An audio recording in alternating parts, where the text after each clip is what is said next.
And the City of Rochester is holding its first budget hearing of the year, and we were there when we heard the question that keeps them up at night. The question is, how do you keep track of all the money changes and reversals from the federal government? Chief investigative reporter Berkeley Breen is live at Rochester City Hall. So, Burke, you were there when the mayor answered that question. What did he say?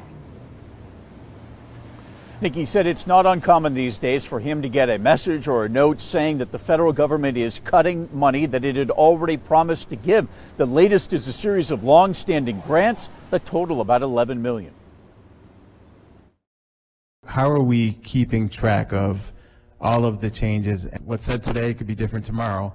Like every Friday, I get a note, usually about some type of grant that is supposed to be canceled. Here's an example. The federal government has reduced the community block grants to zero. That would be over a $10 million hit to the city. That would affect roofing and repair programs for seniors, that would report our housing for people with AIDS. Do you think that's going to happen, or is this going to be another change that you have to deal with? I hope that it won't happen. I think we prepare for the worst and we hope for the best. The question that sparked this came from the president of the City Council, Miguel Melendez. Well, what prompted it is, we're hearing every day different types of cuts or potential cuts that are happening at the federal level. Take AmeriCorps, for example. It's a program that helps vulnerable populations like veterans and kids. The federal government wiped out its budget, but the city budget still includes $312,000 for it. So why do you still have that $312,000 in the budget? Because it's not completely done yet, because there's litigation that's happening. If it does end up going away, it'll be a wash and it'll be an offset in the budget that will zero it out. So that's the unpredictability they're dealing with pretty much every week. The chair of the Budget Committee on City Council told me it's regular for them to make assumptions and projections in their budget.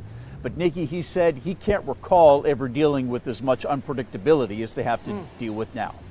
And Burke, I know Councilmember Willie Lightfoot brought up the federal money promised for the next project to fill in the inner loop.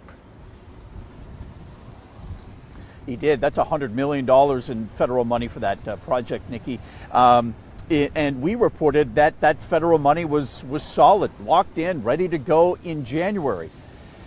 At 6, we're going to go to the inner loop, and you're going to hear the mayor say that they haven't heard anything official about that money getting cut. But you're also going to hear the mayor say that he is concerned about it, especially since the huge highway project in Syracuse just got a threat to cut $30 million in federal money from that.